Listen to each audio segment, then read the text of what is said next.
Monday fitness class, a lot more people in the class. The first week it was pretty much on my own, and the coaches, one or two people jumping in and out. It all depended on the day. Second week, very similar. Slowly, more and more people are coming to the class. Week 3, Monday class, I think it was like more than 10 people. And one thing about having the fitness class with other individuals is that you get to test yourself against other people. You're not only testing yourself, you're testing yourself against other people, and you get to see where they're at in their fitness, and they get to see where you are at in your fitness. That's what was running through my mind, when the class was getting bigger or got bigger, on Monday, is that, oh yeah, I get to, test myself against these people and see where my fitness is at. And then I got to rethinking about what I got to assess my thought process, and I believe that is the wrong way to look at it. The right way to look at it, this is just my opinion, is that don't worry about the other people. Worry about yourself. And I always tell that to people, and I caught myself worrying about what other people were doing. Even though it is a good gauge into like how high or how good your fitness level is, but at this point in the process, I think that I need to focus on myself only, and try to become the fittest I can be, not compare it to other people in the class. Even though I want to really bad, and my competitive side comes out a little bit there, but I gotta catch myself. I'm older. I'm not, a teenager, so I know how to separate the good and the bad, and move forward. So that's what I did on Monday. Worked hard. The weekend was a disaster. Like only food wise. I think that's the struggle right now. Even into week 3 is kind of keeping my diet steady and healthy and consistent. Those things are not happening. I'll eat something healthy, and then I'll order something from Grab, or I just fast all day and then just eat dinner. It's just everything's all over the place, and I need to get that in order. I need to get my shit right. If I don't get my shit right, all this exercise that I'm doing doesn't benefit weight loss, because my diet is not on point. So that's something that came through my mind. Tuesday, let's see. Tuesday's routine was much more difficult than Monday's routine for fitness. The reason why is because at the end they added the sled, and I've never pushed the sled, pulled the sled. Of course, when it's wintertime and you want to slide down the sled, it's not that kind of sled. The sled has like 2 plates on it, 3 plates on it, and then you got to push it all the way across the gym and then push it all the way back. And man, I've never felt that exhausted in a long time. Let's just say that. My breathing's out of control. My legs feel like mush. My arms, just are weak.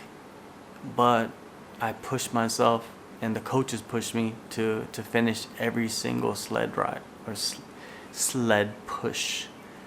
And and I felt, very accomplished.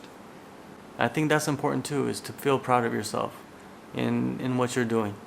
Even though if it's something very small, something that might be very minuscule to other people, but if it means something to you, be proud of yourself. I'm not saying go around and brag to people about it, but step by step, small steps. Be proud of yourself for each little victory, and I'm trying to do that. I'm trying to keep my mind as positive as possible. I think it is helping. push forward and move forward and go harder.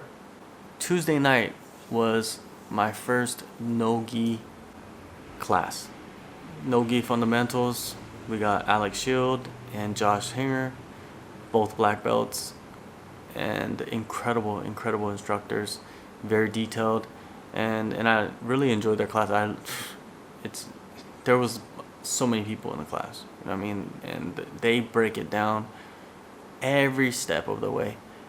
I haven't been choked in a long time, and I got choked, you know what I mean, in jiu-jitsu class, and it doesn't feel good, but it kind of woke me up a little bit, it kind of made me realize that this is gonna happen, so you gotta just let it happen, and work on your defense, because at the end of the day, there's no offense without defense. I heard that somewhere, so maybe it's true. Oh yeah, like when you go to like martial arts schools and jiu-jitsu class or kickboxing class or whatnot, especially if you go there alone and you're not like really good friends with anybody at the gym or in the classes, it can kind of be a awkward and scary situation. I'm not saying scary as in like there's any kind of threat, but just scary, in your mind, because you have to find somebody to like roll with, and it's something that is very important, but we don't really talk about it too much. But I felt that, I know a few people in the class, but they seem to have their own little partners, and I had to fit in where I fit in. And I did do all the drills. I just didn't do any sparring. I noticed this week that by Thursday that my right shoulder has always given me problems. I don't even know how many years it's been since my shoulder has not functioned properly. It just hurts in certain positions or in certain kind of movements, but I don't think it's gonna like impede me that much in training. It's just that sometimes it gets sore, or sometimes it gets caught in a weird position. It just hurts. And my lower back, like I had surgery on my back, probably I think in like 2006 or 7, lower back disc surgery, and it has been fine, throughout the years. Sometimes it gets sore when I do something that requires the lower back muscles, and week 3 I felt both those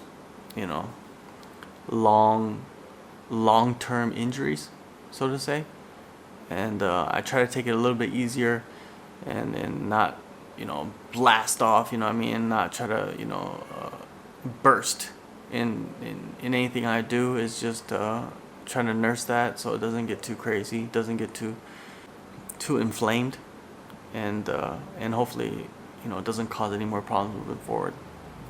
Wednesday 4/20, a national holiday for many people around the world, but here it's just another day, and I got my first session in with George Hickman, the head coach of Bang Tao MMA and Bang Tao Muay Thai and MMA, and we worked a lot on positioning, stance, where to hold my hands, a lot of movement, a lot of distance, and distance seemed like it was the focus of our session, is to understand the distance and how to throw punches, how to throw combinations, even if it's a 2-punch combination or a 3-punch combination or a 3-strike combination, how to throw those combinations properly. Like there's so much that goes into striking, and there's your whole body has to move in like one fluid motion, unless you're just throwing bombs, and then you don't really need to do anything. You just throw bombs, right? Anybody could go into a ring and throw bombs with gloves on. Anybody can. But to understand like high level striking or just striking in general, there's so much that's going on, and they could tell you how to do it and they could show you how to do it. But one thing I realized is that, man, if I don't practice all this footwork and like positioning and angles, if I don't practice that on my own at home, just when I have spare time, it's gonna be hard to improve or even just to learn the system. Especially for someone like me that has no prior striking background. You know what I mean? I did some boxing, I did some Muay Thai, I did some kickboxing. When I was younger, I did Taekwondo, black belt, and all that shit. But that black belt don't mean anything. That session really opened my eyes, and George is phenomenal, man. Like, he really took his time. I was pivoting so much that I got a fucking blister on one of my toes already, on the bottom of my toe. Just a huge blister from pivoting so much. But it was a great experience, and I'm looking forward to just working more with George on the striking, MMA striking, distance, and understanding that style. Thursday, guess who's back in the gym? Loma Lukbumi. She came back, UFC strawweight. She's doing the MMA classes, and sometimes, actually, I've been seeing her in the fitness classes more often in the morning. It's always good to have high level, individuals in the room just to get a little bit of inspiration and to see like how they work and how they train, and adds another element of excitement to be around, like fighters from Brave, Combat Federation, UAE Warriors, UFC, Bellator. They're all over here. They're all on the match. There's so many prospects, right, that are doing the fitness classes, the MMA classes, the jiu-jitsu classes. There's so many there, and you get inspired by all of them. Friday, the next day. Oh, let's rewind. Thursday night, I was supposed to go to No-Gi Jiu-Jitsu, but I did not attend. That afternoon, I took a nap, woke up. I did not feel very good. I just felt tired and groggy, and my coach told me if my body doesn't feel right, then relax. You're still in the beginning phases. Don't want to push yourself to the limit. So, I took that no-gi class, didn't go. But Friday morning, woke up and went to fitness. And guess who's in fitness class? Alex Volkanovski. I wasn't like there to like watch Alex train. I was there to like train myself. So it wasn't like I was like watching him train. Like, I'm busy doing my shit. Earlier I talked about Monday, like all these people coming into the class and I'm trying to compete with them, which could be a good thing, but actually it's not, because I'm worried about what they're doing. Same thing with, Alex Volkanovski. It's great to have him there. He's the champ. But I was like just focused on what I'm doing, and it got it all done, man. It was a great fitness workout. Friday afternoon, I went to Superbond's seminar, and I took part in a couple of the drills, but most of what Superbond was teaching, I felt like it's not gonna be for MMA. Maybe I'm wrong, but I felt like it won't be useful for me right now to learn that, because it's not for MMA, so I just kind of like did a couple drills, filmed some stuff, spectated, and yeah, it was a great turnout. I don't know, it was like 100 people or something, maybe, I'm not for sure, but a really big turnout. Saturday, even better, like Alex Volkanovski and his coach Joe Lopez, they did a seminar in the morning, and I took full advantage of that. I went there, shin pads, gloves, and really, really focused on learning any little tidbit Alex and his coach Joe was gonna teach us. And I learned so much, It's kind of very similar to what George is teaching me with the distance, but Volkanovski would show us the counters, the foot positioning of like how he would come off, like let's say an inside leg kick, and then you switch stances, and then you go back and you wait to counter. Like just intricate stuff. It'll be hard for me to explain myself, but like there are some drills there that that he showed us. That's going to be very important for me to just practice and to just get my feet moving. It was an eye-opening. That was my first MMA seminar I've ever attended. I've been to jiu-jitsu seminars a lot of times, and actually the Super Bond seminar was my first Muay Thai seminar too.